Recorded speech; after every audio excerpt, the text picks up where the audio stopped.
Hello, this is Pamela Azzara with your weekly reading for March 25th through the 31st. So this is for the last week of March. And we're using the Voices of the Trees.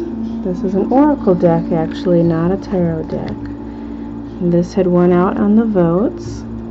I always put a couple posts up at least, or a few, to vote on which deck I use for the weekly reading. On Twitter and on Facebook is where those posts are. You can also always leave a comment in the comment section on YouTube.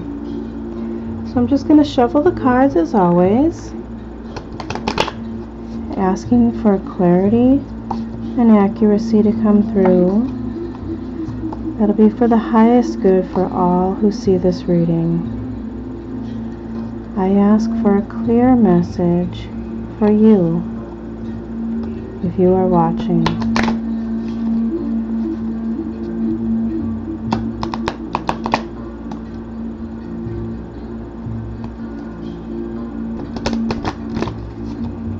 I ask for clarity and accuracy from the universal energies, the universal force, all the gods and goddesses, benevolent guides, spiritual beings, the angels,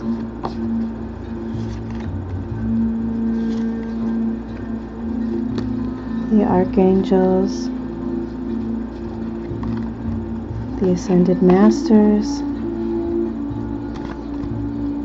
and all that come from pure love and light to bring us a message for our highest good.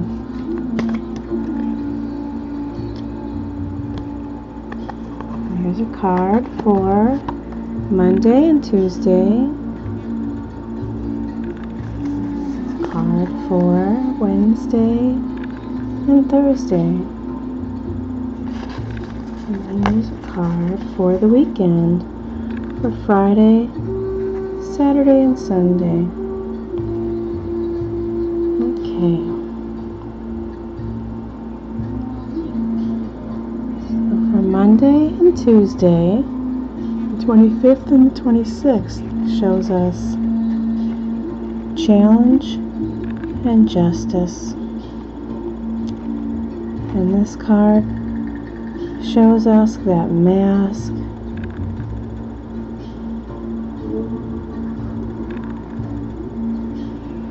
and that axe, all of steel or silver, very intricate.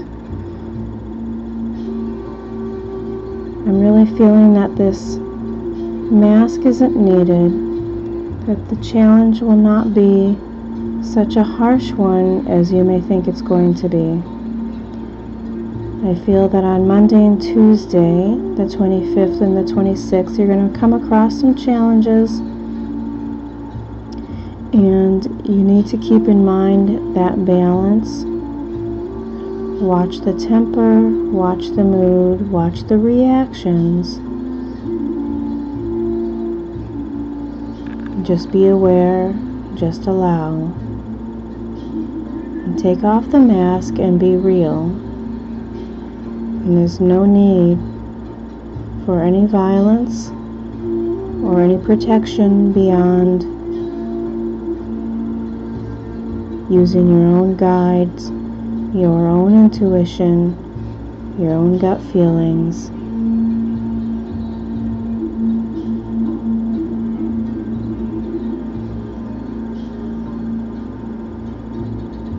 So Monday and Tuesday there may be some challenges, but you can take off that mask. Don't get so worried about what may need to be done. Just be real. Be you. And just respond whatever comes your way. Don't react. So for Wednesday and Thursday, we have growth and beginnings. And this card has a child on a path, the birch trees the pony, and this is showing me transition. This is showing me that you're on the right path. A lot of growth is taking place, something fresh, new, like a child's eyes, seeing everything for the first time. Just walking the path with new eyes, with growth taking place, transitions.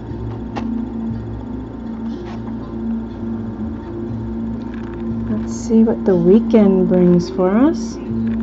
This card is for Saturday, for Friday, Saturday, and Sunday. We have obligation and discipline. And you see she's spinning the wool there. And I feel the weekend will be full of almost things like holiday things that are just deep-rooted in tradition, things that have to do with obligation, tradition, hard work, lots to do, however, not a feeling of overwhelming or tiring. Something that has taken a lot of discipline to learn, something that takes discipline of yourself to keep up and keep going, keep passing this along, and keep doing it the way that you were shown and the way that you know that all your ancestors have done in the past. So you may have some family things going on, you may have some traditional things going on, whether it has to do with your religion, your spirituality, your something to do with family, some obligations. I believe that's what's going to be taking place for the weekend for us. So there you have it with the Voice of the Trees Oracle deck. And last time in the video I had done a little bit of answering a few questions. I just have one that I get asked quite a bit, and I do make a few postings about, like I said, on Facebook and on Twitter, and both of those links will be down below the video once I type that out, as well as the link to my website if you'd like a personal reading. One thing I get asked a lot is about starting out reading and what tips I would have and any advice.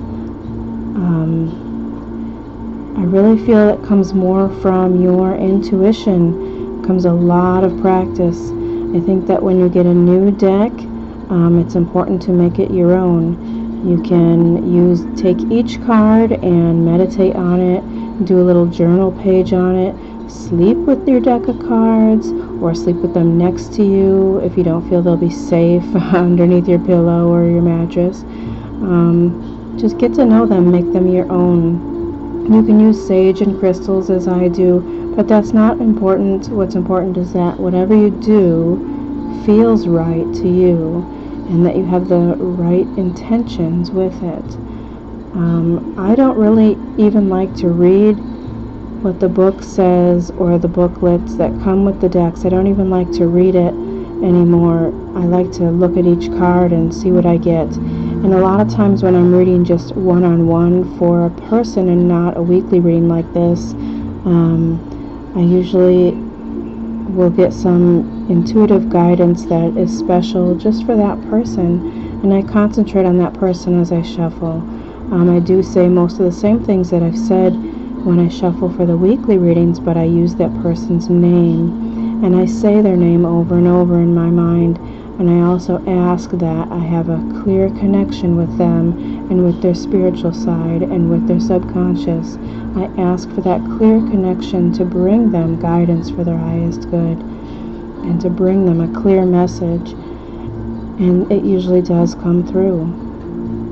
So it doesn't matter how you shuffle the deck, it doesn't matter what spread you use, it doesn't even matter what deck you use, it doesn't matter how long you shuffle, it doesn't matter if you use sage, incense, candles, crystals, any of that stuff.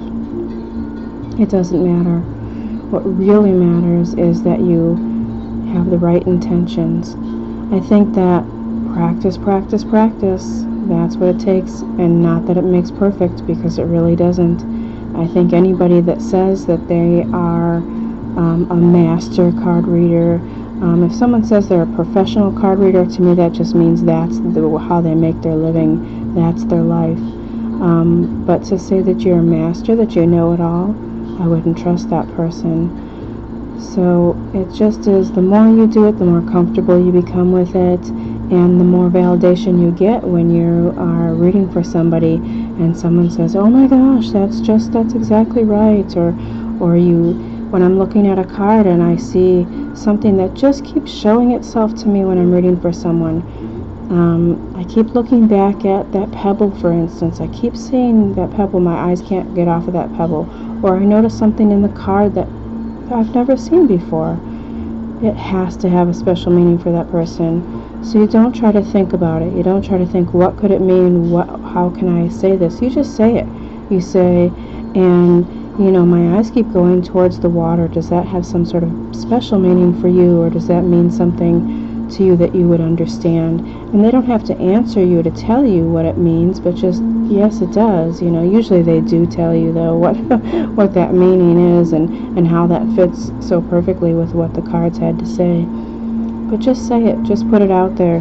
And especially when you're just starting out and you don't feel comfortable charging people, and you don't want to charge people, whether you do or not, if you're just starting out and you just start working with different spreads that you see in books, or you just pull one card for somebody and see how much you can get from it, you know, that takes the pressure off of feeling like you have to do a good job. Just practice. Friends and family will be eager. They'll be lining up for you if you say, I want to try this. I want to do, you know, I want to pull a card for you, or I'd like to try, you know, the past, present, future spread, or whatever it is you want to try. And I do suggest that you don't try first with Celtic Cross or anything of any elaborates.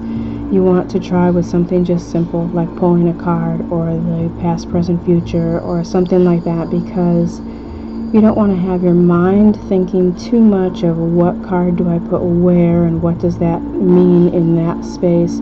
You want to be able to have your mind open to let that intuition work for you when you're looking at the card. So I hope that that has helped, and I know that once I turn this off, I'll think of a million more things to say about starting out. But if you have any questions that you'd like me to answer at the end of next week's reading, please feel free to send me an email at readerpam@gmail.com. Put it in the comments below here, or even send me a message on Facebook or in Twitter. So once again, I want to thank you all for sharing this time and space with me.